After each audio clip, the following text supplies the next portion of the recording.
He vanished without a body. No arrest. No grave. No goodbye. For decades, investigators believed this man died in the chaos of post-war America. They were wrong. What was recently uncovered beneath a quiet stretch of U.S. wilderness didn't just rewrite a cold case. It exposed a secret so disturbing that parts of it are still being withheld from the public. Stay until the end, because the final discovery flips everything you think you know about this disappearance. And once you hear it, you'll understand why some truths were never meant to surface. If you're ready for a true crime story that only gets darker the deeper it goes, subscribe, turn on notifications, and let's begin. On October 3, 1946, Colonel Ethan Caldwell was officially declared missing by the United States Army. There was no firefight, no wreckage, no witnesses.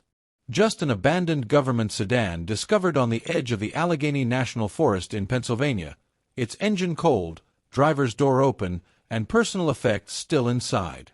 Caldwell's uniform jacket was folded neatly on the passenger seat. His service pistol was missing. At 49 years old, Caldwell wasn't just another officer lost in post-war confusion. He was a highly respected U.S. Army intelligence strategist who had spent the final months of World War II overseeing classified debriefings, asset extractions, and document transfers tied to America's most sensitive wartime operations. According to official records, Caldwell had been driving to a closed-door meeting at a temporary military installation outside Warren, Pennsylvania. He never arrived. Search teams flooded the forest for weeks. Bloodhounds lost the scent less than a mile from the car. Helicopter sweeps found nothing. Local authorities quietly closed the case within 6 months, listing Caldwell as presumed dead, a bureaucratic resolution that raised more questions than answers. What investigators didn't know in 1946 was that Caldwell hadn't vanished into the forest. He had gone under it, and the truth wouldn't surface for nearly 80 years. Colonel Ethan Caldwell was not a battlefield commander. He was something far more dangerous. During the final year of World War II, Caldwell operated inside the shadows of American intelligence, assigned to a joint task force that processed captured Nazi scientists, intercepted communications, and seized classified research before Soviet forces could get their hands on it. His name never appeared in newspapers. His rank rarely appeared in public records. But behind closed doors, Caldwell was known as meticulous, disciplined, and increasingly disturbed. Fellow officers later recalled that in the summer of 1946, just months before his disappearance, Caldwell began requesting access to archived war files long after his official duties were completed. He spent nights alone in secured record rooms. He copied documents. He logged material that had already been processed. When asked why, he reportedly said only one sentence: "Some of this isn't meant to be buried."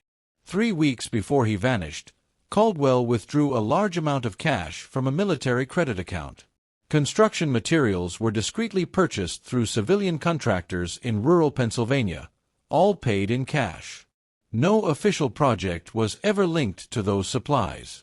At the time, investigators assumed corruption. Or maybe espionage. But no one considered the possibility that Caldwell was building something. Something permanent. In late August 1946, residents near a remote stretch of the Allegheny National Forest reported unusual activity. Trucks moving at night. Engines shutting off before headlights disappeared into tree cover. The distant echo of metal striking rock. No one questioned it too closely. Post-war America was full of military projects, temporary installations, and classified operations. People had grown used to secrecy. What no one knew was that Colonel Ethan Caldwell had quietly assembled a hand-picked crew of civilian engineers, men he had vetted personally during wartime intelligence operations. They believed they were building a secure document vault for the federal government. The site selection was strategic: elevated terrain, dense forest canopy, natural rock reinforcement, and no direct road access visible from the air. Construction lasted just under 6 weeks. The structure was not a simple shelter. It was reinforced concrete layered with steel plating. A ventilation system ran through concealed shafts disguised as hollowed tree trunks. Inside, the main chamber included a radio setup, storage units, bunk space, and a secondary sealed room accessible only through a steel hatch. By mid-September, the work was complete. Caldwell dismissed the crew individually. Each was paid generously and warned never to speak of the project. 1 week later, he disappeared, and no one ever checked beneath the forest floor. When Colonel Caldwell's car was discovered, the Army responded quickly, but not publicly. Officially, it was a missing persons case. Unofficially, it was a classified containment issue. Military intelligence officers arrived before local authorities finished documenting the vehicle. They removed folders from the trunk.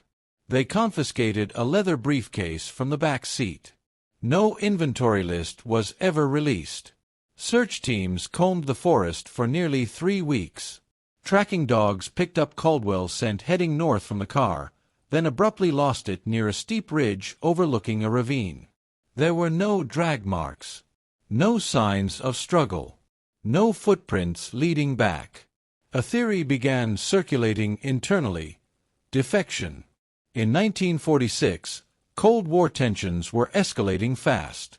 Intelligence officers with access to sensitive wartime information were considered high-value targets. Some investigators quietly suspected Caldwell had staged his own disappearance to pass secrets to foreign agents. But that theory had one flaw. There was no financial trail, no foreign contact, no coded transmissions detected. And if he had defected, why leave the car behind? By early 1947, the case was sealed. Caldwell was listed as deceased. His family received a folded flag and a quiet explanation. The forest returned to silence. But beneath it, someone was still listening. Colonel Ethan Caldwell did not run. He descended. The entrance hatch, concealed beneath a false rock outcrop reinforced with poured concrete, sealed from the inside with a steel locking mechanism. Once closed, it disappeared beneath forest debris within days. Inside the bunker, Caldwell had prepared for long-term isolation. Shelving units were stocked with preserved rations, medical supplies, water filtration equipment, and fuel reserves for a compact generator. A hand-cranked backup system sat beside it, insurance against mechanical failure. But survival wasn't his only objective. Against the far wall stood a secured cabinet filled with documents, some stamped, classified, others bearing no markings at all. Maps of Europe, personnel lists, financial transfer records, photographs clipped from intelligence briefings. Caldwell had copied everything. He spent his days cataloging information under lantern light. Nights were dedicated to monitoring radio frequencies, domestic, European, even South American broadcasts. He wasn't hiding from justice. He was waiting. Journal entries recovered decades later reveal his mindset. They will rewrite this war. I will not allow the truth to disappear. Weeks became months. Above ground, America rebuilt.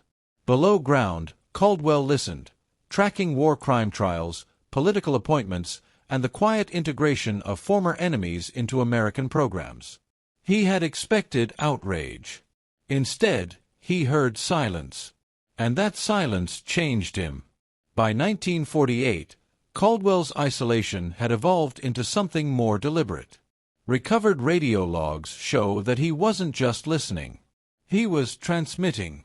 Shortwave bursts were recorded in coded intervals, irregular, difficult to trace, and strategically timed between civilian broadcasts. The messages were brief, numeric, structured. To this day, not all of them have been fully decoded. What investigators eventually uncovered suggests Caldwell had established contact with at least 2 unidentified operators within the United States. Not foreign governments. Not known intelligence agencies. Private individuals. Journal entries describe them only as custodians. According to Caldwell's writings, these contacts shared his concern that certain wartime programs, particularly the accelerated recruitment of former Axis scientists, were being rushed without transparency or accountability. He believed records were being altered, names sanitized, histories rewritten. But here's what unsettled investigators most. Caldwell's transmissions stopped abruptly in early 1952. Not gradually, not sporadically. They ceased mid-sequence. On a desk near the radio equipment, forensic teams later found a half-written cipher sheet and a cup with residue suggesting interrupted activity. There were no signs of forced entry, no struggle, just silence. Whatever ended those transmissions happened inside the bunker. And Caldwell was alone. Or so they believed. In June of 2025, nearly 80 years after Caldwell vanished, a private environmental survey team began conducting ground-penetrating radar scans in a restricted section of Allegheny National Forest. The project had nothing to do with history. They were mapping subsurface erosion patterns. Then the screen lit up. 4 meters below ground, beneath dense root systems and bedrock, appeared a geometric void, rectangular, reinforced, and unmistakably artificial. At first, researchers assumed it was an abandoned mining shaft. But the structure was too symmetrical, too intentional. Authorities were notified quietly. Excavation began under federal supervision within 72 hours. The forest floor was carefully cleared. Concrete was exposed. Then steel. When workers finally unearthed the sealed hatch, corrosion suggested it hadn't been opened from the outside in decades. On the morning of July 2nd, the door was cut open. The first breath of stale air rushed upward. Inside, flashlights revealed a preserved underground chamber, furniture intact, radio equipment in place, shelves lined with labeled document boxes. And in a secondary sealed room at the rear of the structure, forensic teams found skeletal remains. Male. Approximately late 50s to early 60s at time of death. Dental records would later confirm what history had long assumed. Colonel Ethan Caldwell had never left the forest. He had died beneath it. But that wasn't the most disturbing discovery. At first, investigators believed the case was tragically simple. A man builds a bunker, lives in isolation, dies alone. But 3 days into the excavation, a forensic technician noticed something unusual beneath a collapsed storage rack in the sealed rear chamber. The soil was disturbed differently there. When the debris was carefully removed, a second skeletal structure was uncovered, partially concealed beneath canvas and document crates. Smaller frame. Male. Estimated age, early 30s. There was no record of any second occupant. No mention in Caldwell's journals. No extra bedding. No duplicate ration inventory. And unlike Caldwell's remains, which showed signs of long-term malnutrition, this second skeleton displayed trauma. A fracture to the occipital bone. Blunt force impact. Forensic estimates placed the second man's death between 1951 and 1952, the same window when Caldwell's radio transmissions abruptly stopped. Inside Caldwell's final journal entry, investigators found one line scratched repeatedly across the page. "He found me." No name followed. No explanation. The evidence now suggested Caldwell hadn't died in isolation. Someone else had entered that bunker. And only one of them left alive. The second body forced federal investigators to reclassify the entire discovery. This was no longer a historical curiosity. It was a homicide. Finger bone measurements and dental reconstruction eventually identified the second man as Thomas Mercer, a former Army signal specialist discharged in 1947. His personnel file showed expertise in encryption and shortwave transmission systems. There was no official record placing Mercer anywhere near Pennsylvania after 1948. But inside the bunker, a sealed envelope tucked behind the radio console changed everything. It contained correspondence between Caldwell and Mercer, dated 1950. Mercer had been one of the custodians. At first, the letters were cooperative. They discussed safeguarding records, exposing hidden wartime agreements, and preserving documentation tied to secret recruitment programs. But the tone shifted. Mercer began demanding action. He wanted the files released publicly, names exposed, trials reopened. Caldwell refused. In his final intact journal entry, Caldwell wrote, "He believes truth must burn everything down. I believe it must survive." The forensic timeline now made sense. Mercer located the bunker in 1951. An argument followed. One man walked away from it. But the final autopsy detail would complicate everything. Caldwell did not die immediately after Mercer. He survived for nearly 2 more years, alone, with what he had done. For decades, the world believed Colonel Ethan Caldwell disappeared. Now they knew he had hidden, killed, and died in isolation. Case closed. Except it wasn't.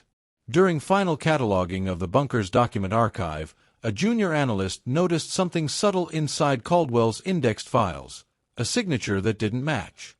His handwriting. It appeared on 3 inventory sheets dated 1953. A small mark in the corner. R.W. There was no R.W. in Caldwell's known contacts. No matching military personnel connected to the site. No third skeleton found in the bunker. Forensic ink testing confirmed the markings were authentic to the early 1950s, meaning someone else had entered that bunker after Mercer's death. And Caldwell was still alive at the time. Security logs from the 2025 excavation added one final layer of unease. On the second night after the hatch was opened, motion sensors inside the bunker recorded brief movement in the radio chamber. No personnel were inside. No animals could have accessed the sealed space. Authorities dismissed it as environmental fluctuation. But one detail remains classified. Among the confiscated documents was a final sealed envelope addressed simply, "If I fail, the others will continue." No list of names. No explanation. Just that line.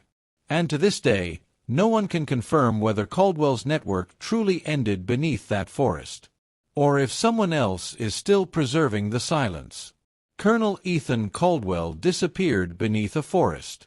But the real question isn't whether he died down there. It's this: how many others never came back up? If even one hidden bunker went undiscovered for nearly 80 years, how many secrets are still buried beneath places we walk past every day? And here's what I want to know from you. Do you think Caldwell was protecting the truth? Or protecting himself? Drop your theory in the comments. I read them. And sometimes, your theories shape the next investigation. If this story unsettled you, wait until you see the one on your screen right now. That case goes even deeper, and the ending is far more disturbing. Subscribe if you're ready for true crime that doesn't just tell stories. It uncovers what history tried to erase. Because on this channel, we don't chase ghosts. We dig them up. I'll see you in the next one.